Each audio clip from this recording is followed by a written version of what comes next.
Hello, magical human, and welcome back to Madison Mindset, the podcast. Here we are up to episode 3 of our elemental healing series. If you have not yet listened to the first 2 elements, I highly recommend you jump back and listen to that after this or before this if you'd like to listen in order. We have already done the earth element and water element. This series is basically trying to inspire you for self-healing and different things that you can do to support your healing via listening to the elements, the earth, the natural part of this world, right? Is basically going to teach you and guide you and can create some pointers for you that are very natural and very organic. And I'm just gently offering some suggestions. So hopefully it's inspiring you and you have been taking these practices on and perhaps implementing some of them into your life. I have also been updating the mindset coaching on Patreon. What we're doing is taking each of these episodes deeper into a mindset session, and we're doing practices or diving in a little bit deeper in terms of how you do certain practices and recommended things that you can do to actively take this information and work with it. Because hearing it is one thing, doing something with it is a whole other thing, and it is so much more powerful to actually do it. Okay, hearing is very important, but doing something with it, super important. So if you would like some extra guidance and some coaching with this, jump over to Patreon. The links are below. The mindset coaching tier is the one that you want. There are already heaps of beautiful videos on there that will support you in your mind journey and in your life journey towards peace. Enjoy that. Feel free to leave a comment if you need any support or any guidance at all with that. So for this episode, we are diving into the fire element. Super fun, super exciting, and lots of passion here. When you're ready, let's jump in.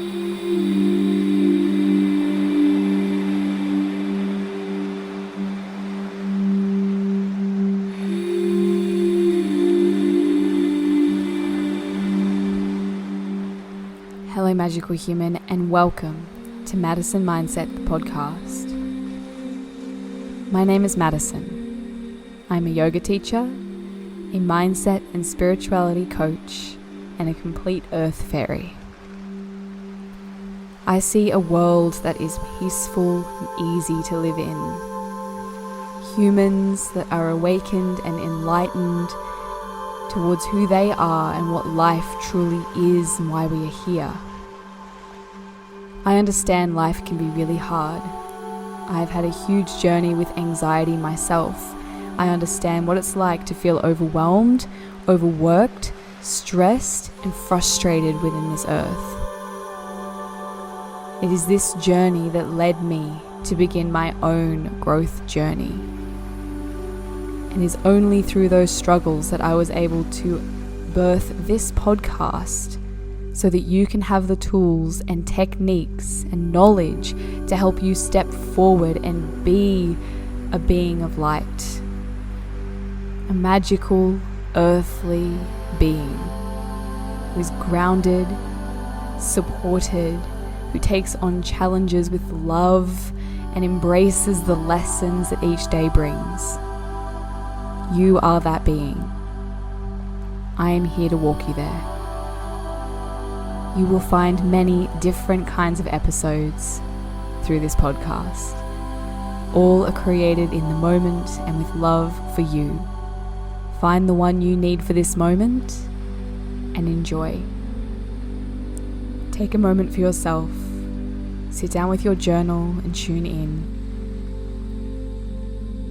Welcome. Let's begin.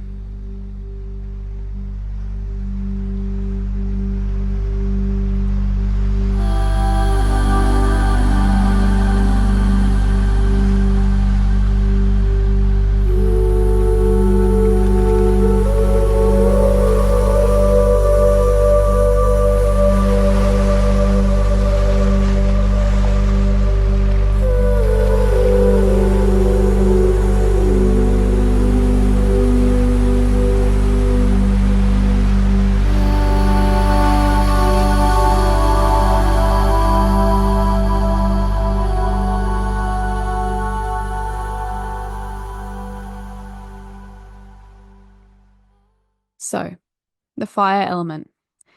This element has many different teachings from many places. I'm going to take it from my perspective as well as what I have learnt along the way. So, it's a combination of many things.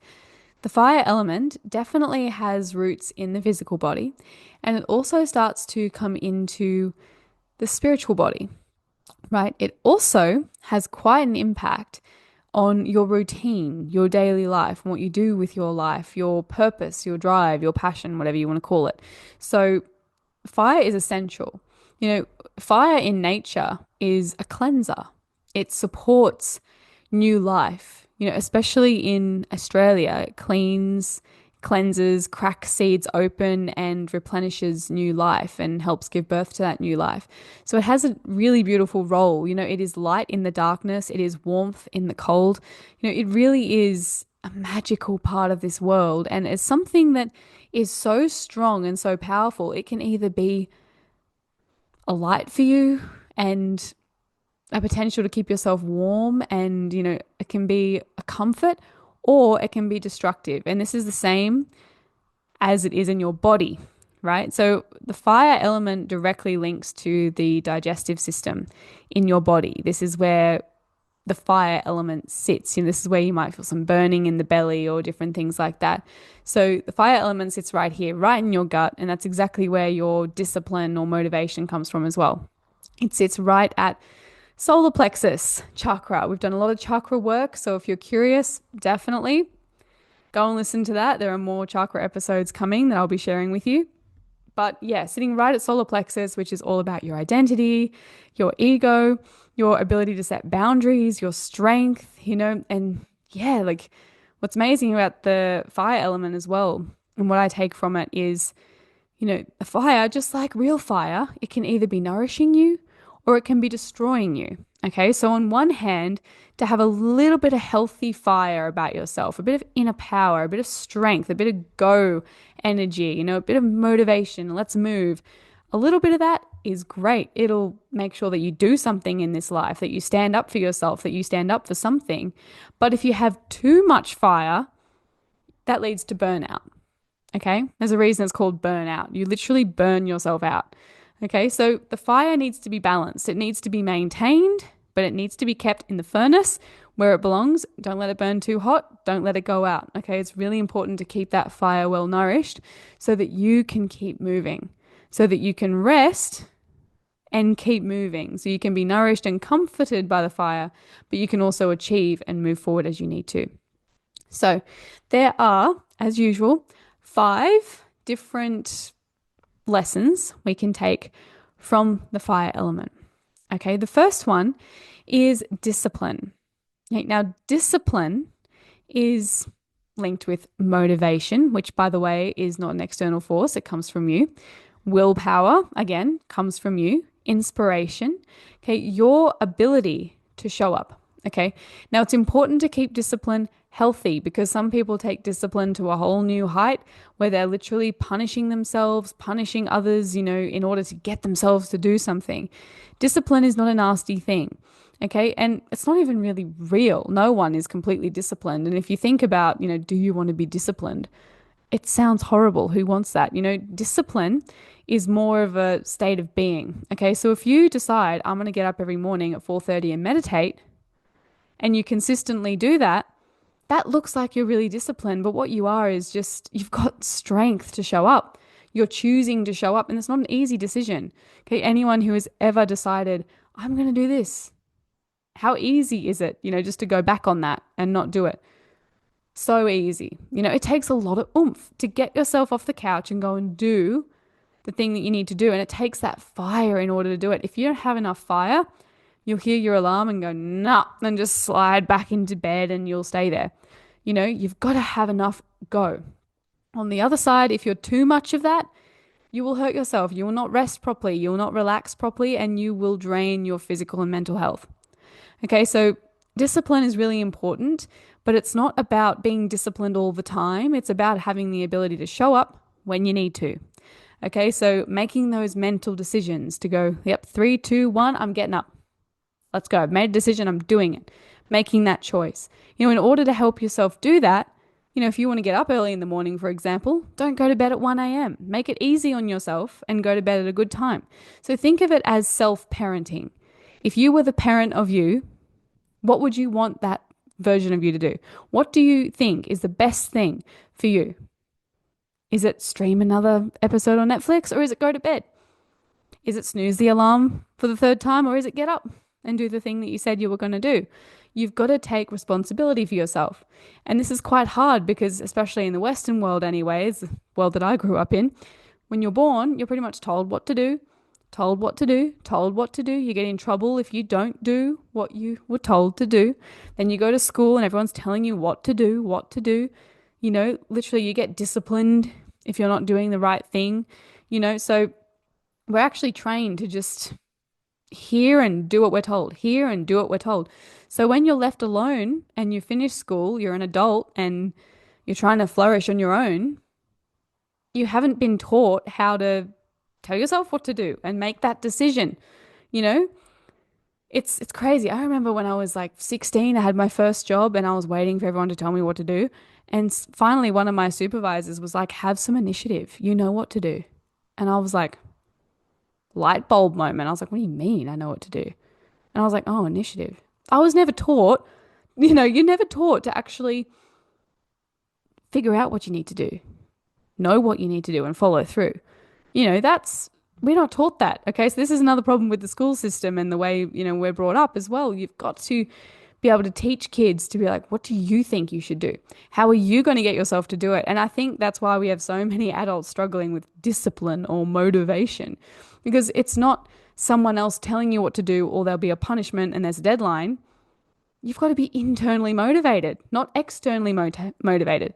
So if you want to get up and meditate and go to the gym, no one else really cares if you've done that. That's your choice. So you've got to have the fire to make that decision. You've got to decide, I'm getting up, right? So you've got to make it happen. And again, self-parenting will help you. Okay, set yourself up for success. Don't go to bed at 1 a.m. if you want to get up and meditate at 4:30. Okay, go to bed at the right time. If you want to go for a run, lay all your clothes out in the evening before you go to sleep. Make it easy for yourself. If you want to eat healthy through the week, when you go to the shop, don't buy all the sugar and all the crap so it's not there. Buy the good stuff so it's there. Make it easy for yourself. Don't make it so hard, and then it's easy to make that decision. So you've got to have, it's not that you need discipline. No one's really disciplined. It might look like someone's disciplined because on the outside, you're just watching them showing up every morning at the gym, but you're not seeing the moment where their alarm goes off and they go, oh, come on, let's go. You're not seeing that. It's a decision. Okay. You've got to make the decision to get up and do something. And it takes inner fire to do that. Okay. And the other practices we're going to go over are a way to help you earn and develop that discipline. Okay. The second one is Kriya. Now, Kriya is a Sanskrit word and it comes from traditional yoga, specifically Hatha yoga. Kriya practices are cleansing practices designed to purify the body and mind. In the previous episode, I went over cleansing your environment, making sure the environment is clean, and that definitely comes in here. If you expect to be disciplined and fiery when your house and your everything is a mess, there's stuff everywhere, there's too much stuff, you try and sit down and do work at your desk, but there's stuff everywhere, like that's very difficult. Okay, cleansing your environment is very important. Refer to the previous episode. But for this, we're talking about the body and the mind. Okay, if you're not supporting a clean, cleansed body and mind, how do you expect to be disciplined? Okay, if you're eating sugar all day and then you try and get up and do something, you know what it's like when you eat a bunch of bad food? You feel terrible. You can't get off the couch. If you've been binge watching YouTube or Instagram for 3 hours and your head is you're just brain dead. You just can't get up and do something. It just completely destroys you. So you've got to be really careful about what you're exposing yourself to. And then you've got to be able to burn off any impurities. A yoga practice is a great way to do that. If you've done a traditional yoga class, you'll know how it feels. You walk in feeling a certain way. You go through some meditation, some pranayama, some asana. You go through beautiful breath techniques, relaxation techniques. You walk out feeling amazing.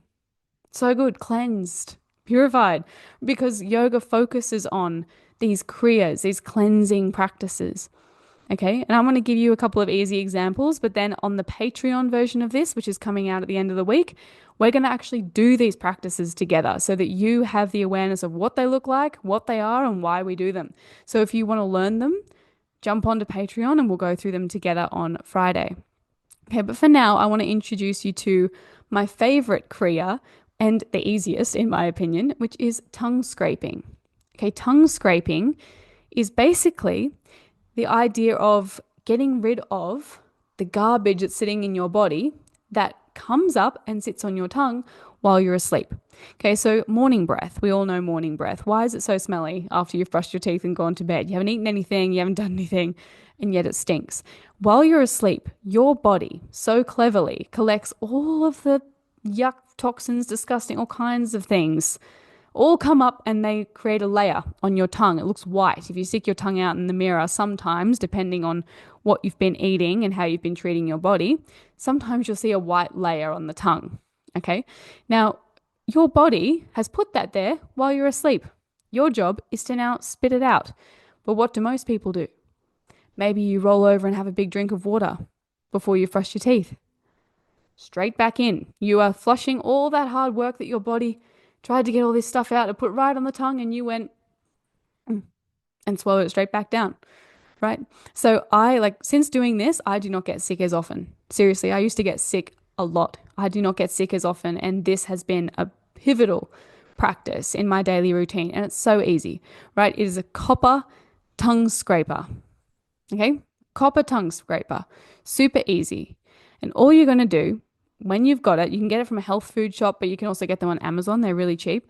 All you're going to do before you brush your teeth, before you drink anything, you're going to go to the bathroom and you're going to scrape your tongue straight down the middle, down the right, and down the left.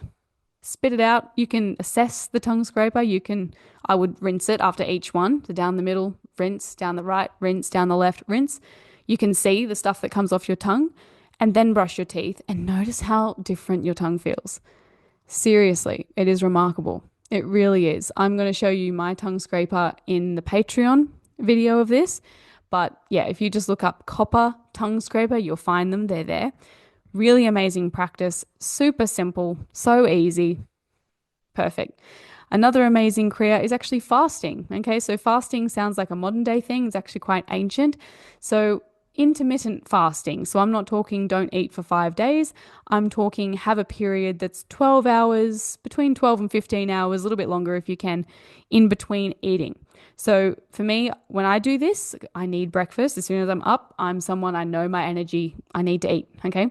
So I stop eating around 3 p.m. and then I won't eat again until 7 or 8 a.m. the next day.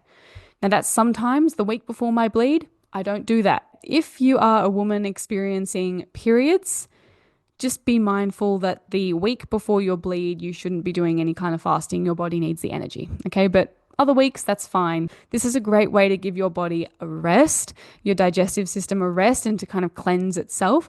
And the other cool thing is that your body, when it draws energy, it will first go to food source. So if you're constantly feeding your face, it just keeps drawing off that food that you keep putting in the body. But when the body is empty, there's no food, the body starts to get really creative and starts to draw energy from other places, right? Such as fat stores and even things such as rogue cells, so cancer cells. Really, really cool. Okay, so it's even a way to support the long-term health of the body. So that's really cool. Look into it, do your research. Again, I'm not a doctor, right? I'm just giving you some of these ideas of what I do just to inspire you. Google them, find out if they're for you, give them a try, or talk to your doctor if you have any conflicting things going on. Okay, it's not for everybody, but yeah, it could be for you. So just take what I'm saying with a grain of salt. If you want to look into it, do your research. That's completely fine. Another one that I'll share with you is called Kapalabhati, or skull shining cleansing breath. Now, this is one that we do in yoga quite a bit. I also call it fire breath. Oh, connected to the fire element, right? Not a good one if you're pregnant or have high blood pressure or have headaches in the moment that you're doing it. Wouldn't recommend it for that. Any heart conditions at all, stay away from this breath. But basically what you're doing, which again we'll do in the Patreon, so check that out.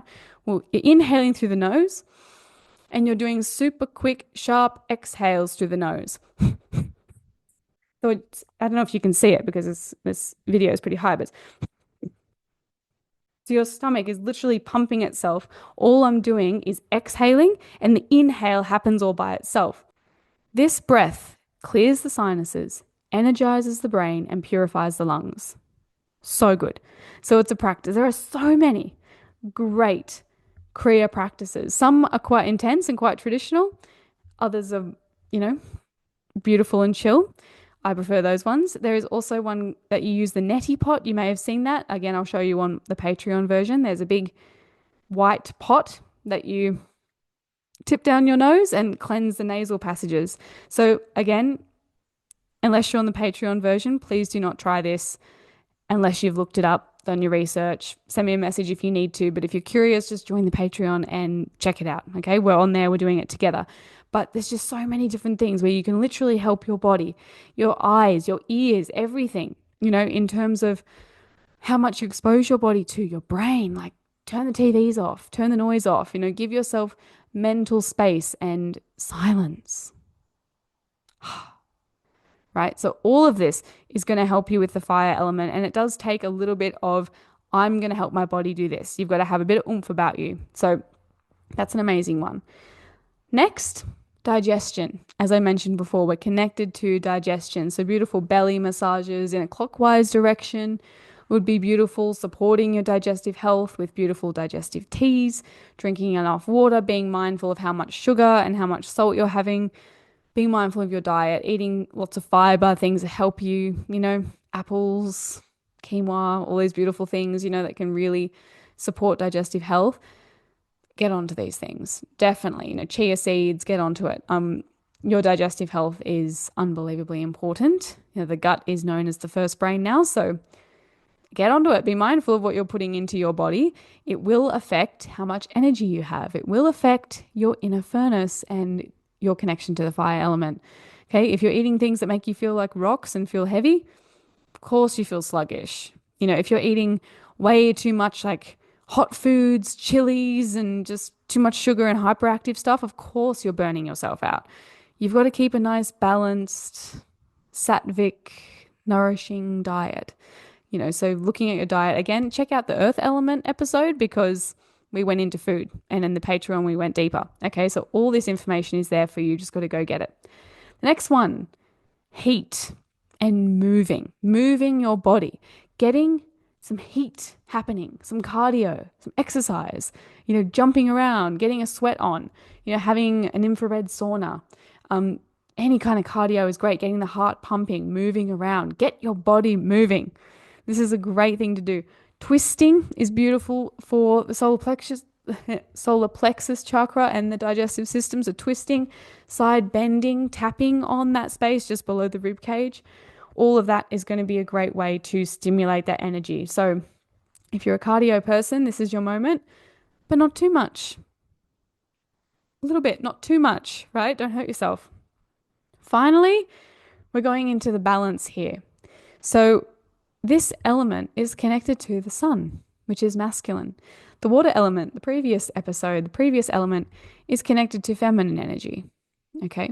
What we have here is a beautiful balance in between the sun and the moon. Water and fire, they need each other. They help keep each other in control. The water makes sure the fire doesn't get too out of control, that there's still time for rest and peace, for stillness, for darkness, for emotional input, all of these things, and that's great. But the fire makes sure that you don't get lost in the flow of magic, that it makes sure that you show up for yourself and that you self-parent and that you do the things you need to do and keep yourself healthy and moving towards goals or to your purpose in this life. Using these two together is very interesting. You can often say to yourself, like if you're in a go, go, go, go, go and hyper stressed mode, you can pretty much say that you need some water element. If you're feeling very lazy, very lethargic, very floaty, you're just doing your thing, just hanging out, la, da, da, da, da, you probably need some fire element. You've got to find a balance here. And all of us have a different combination and build of these elements within us. You'll find one that's easier than the other. You might find you're really connected with go, go, go energy, or you might really be connected with floaty energy, or grounded energy, or air. You're up in your head all the time. You'll feel more connected with one or two than the others, but you need them all. You are a construct, a build of all of them. So you need to learn how to manage the elements inside of your body. All right. So this has been the fire element inspired healing. I hope you enjoyed it. Again, if you're curious, please jump onto the Patreon. The link is below. I would love to see you there. Send me a message on there, send me an email. I'm always happy to support you one-on-one if you need anything. We'll also be going over the colors and everything else in the Patreon. And yeah, just diving into it a bit deeper. So yeah, I hope you enjoyed this. Take something from it. See if you can implement it into your life. If you have any questions for me, leave a comment on this episode if you're on Spotify or YouTube, or you can send me an email. My email address is below. Please use that. I'm not on Instagram at all right now, so don't bother with that, but definitely jump into other places. And yeah, thank you. Thank you for being here. I appreciate you, and I will see you in the air element episode.